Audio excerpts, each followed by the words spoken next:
अस्सलाम वालेकुम दोस्तों, आज का व्लॉग मैंने स्टार्ट कर दिया था ताराबाद से। रात को ताराबाद होटल पे आके सो गया था। सुबह सुबह वहां से निकल चुका था और इधर सनसेट भी हो चुका था। बहुत ही बेहतरीन और खूबसूरत नजारों का आनंद लेता हुआ मैं निकल चुका था मेरे सफर में। ये सफर हमारा पंजाब के लिए होने वाला और हमारी गाड़ी होने रोड है पंजाब का। तो सुबह सुबह हमारा सफर स्टार्ट हो चुका था और खूबसूरत नजारों के साथ ये रास्ता है हमारा पीपल नहर से देवील जाने के लिए। और मैं सुबह उठ चुका था 7 बजे, क्योंकि रात को 4 बजे आके सो गया था। तो मस्त रजाक तो अभी तक सो रहे थे और अभी सुबह के 8 बज चुके थे और हमारा सफर कंटिन्यू चलते हम पहुंच चुके थे। यहाँ पर हमने पानी भरवाया क्योंकि हमारी गाड़ी के अंदर फिल्टर पानी थे हम अक्सर, और वहां से निकल चुके थे हम डाईविल घाट की तरफ। घाट पार करने के बाद रजाक भी उठ चुका था, उनको चाय वगैरह पिलाया और ये रहा हमारा घाट से उतरने के बाद। जैसे घाट उतरने के बाद सीधे निकल चुके थे हम नवापुर बॉर्डर की तरफ। बॉर्डर पास करने के बाद निकल चुके हम गुजरात की तरफ और गुजरात में रुक चुके थे हम सोनगढ़ में। सोनगढ़ हमारे कुछ पेपर का जेरोक्स वगैरह निकालना था, इसलिए रुक गए थे। तो जेरोक्स वगैरह निकालने के बाद वहां से निकल चुके थे हम बारडोली की तरफ। तो यहाँ पर होटल पे स्नान वगैरह करके खाना के लिए रुक चुके थे, खाना वगैरह खाया। खाना खाने के बाद में बारडोली से निकल चुके थे हम दिल्ली मुंबई एक्सप्रेस की तरफ। ये रोड जो सोनगढ़ से बारडोली और सूरत की तरफ जा रही है, बहुत ही बेहतरीन और खूबसूरत नजारों के साथ अच्छा रास्ता है। काफी देर सफर करने के बाद फाइनली हम पहुंच चुके थे दिल्ली मुंबई एक्सप्रेस पे। ये दिल्ली मुंबई एक्सप्रेस बारडोली चढ़ते हैं और सीधा उतरते हैं वडोदरा से, सीधा निकलते हैं हम अहमदाबाद की तरफ। और मस्त इस रोड पे सब गाड़ियां चल रही है और नजारों का आनंद और खूबसूरत सफर के साथ हम चल रहे थे दिल्ली मुंबई एक्सप्रेस पे।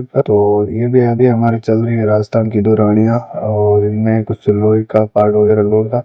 उसके बाद काफी देर हम सफर करते पहुंच चुके थे बुलेट ट्रेन चलेगी इस पर, इसका काम अभी तक चालू है। हमारे आगे वो पंजाब की गाड़ी चल रही थी प्याज भर के। उसके बाद हम पहुंच चुके थे भरूच पुल पे। तो ये पुल बहुत ही बेहतरीन और खूबसूरत है। ये पुल एक यूनिक तरीके से बनाया हुआ है, आप देख सकते हो। पास नीचे जल रही नदी, बहुत ही खूबसूरत तरह का कुछ नजारा है। काफी देर सफर करने के बाद फाइनली हम पहुंच चुके थे। गुजरात की गाड़ी नींद से उतर चुकी थी रोड पे, देख सकते हो। भाई गाड़ी आराम से चलानी चाहिए क्योंकि जिंदगी का कोई भरोसा नहीं। मस्त सफर का आनंद लेते हुए हाँ चल रहा था वडोदरा की तरफ। बहुत ही रजाक सो गई थी क्योंकि उसको नींद आ गई, लेकिन मैंने तो रात को 2 घंटा नींद ली थी। बाद में हम आगे जाके रुके, दूध लेके आए थे साथ में। वडोदरा वाला कट्टा तो यहाँ पर थोड़ी देर आराम किया और तब तक रजाक बना रहा था चाय, क्योंकि चाय वगैरह बना के पीने के बाद निकलेंगे और आगे का सफर स्टार्ट करेंगे। अभी हम तो यहाँ पर दूध वगैरह लेके आए थे हम साथ में, क्योंकि अक्सर हम चढ़ते हैं उस टाइम दूध वगैरह ले लेते हैं, चाय वगैरह मिलती नहीं। चाय पीने के बाद वहाँ से निकल चुके थे हम अहमदाबाद की तरफ। ये है वडोदरा से अहमदाबाद जाने वाला एक्सप्रेस। ये भी बहुत ही बेहतरीन और खूबसूरत है, लेकिन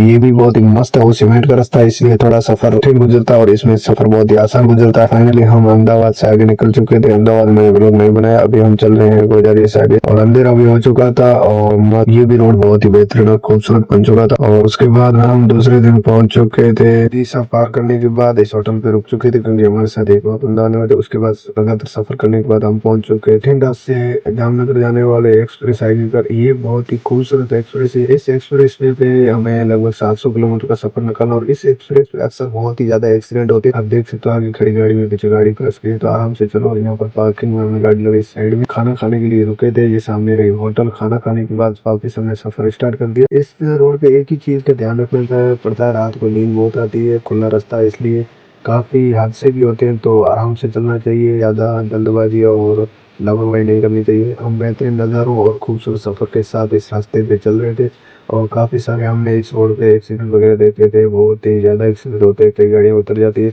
तो मेरा एक ही सुझाव है मेरे ड्राइवर भाइयों, आराम से चलो और नींद में नहीं चलना चाहिए और ज्यादा से ज्यादा मोबाइल को यूज नहीं करना चाहिए। खुला रास्ता होने के कारण मैंने कई सारी गाड़ियों वालों को देखा, जितने भी गाड़ी वाले चल रहे हैं वो अपने साथ फोन में रील वगैरह देख रहे हैं और फोन चला रहे हैं। तो जितना हो सके आराम से चलना चाहिए, इतनी जल्दबाजी और ये फोन वगैरह नहीं देखना चाहिए। क्योंकि एक और भी देख सकते हो, ये गाड़ी यहाँ पर पलटी हो चुकी है, इसका माल वगैरह मटेरियल पूरा गिर चुका है। अभी ड्राइवर भाई बहुत मेहनत करके वापस माल वगैरह कर रहे हैं साइड में और एरोशिया से आगे। तो यहाँ पर बहुत ही खूबसूरत खेतों के नज़ारे और खूबसूरत व्यू का आनंद लेते हुए हमने कुछ वीडियो वगैरह शूट किया और हमारा सफर बहुत ही आनंद से गुजरा था। हम कहीं भी होल्ड नहीं कर रहे थे क्योंकि कल सुबह हमारे को गाड़ी अनलोड करना है 2 जगह। तो काफी देर सफर करने के बाद फाइनली हम मालाना होटल पे पहुंच चुके थे। तो यहाँ पर गाड़ी को लगा साइड में, शाम की चाय पी और चाय पीने के बाद में आगे जाके हम एक पार्किंग में रुक चुके थे क्योंकि कल हमारी गाड़ी अनलोड होने वाली थी नहीं। तो उसके बाद दूसरे दिन हम सीधा पहुंच चुके थे बलौट मंडी में। तो बलौट मंडी बहुत ही खूबसूरत थी और यहाँ पर सुबह सुबह जब मोबाइल धो रहा था मैं सोच आ चुका था, तो काफ़ी वेट करने के बाद हम चले गए चाय पीने के लिए।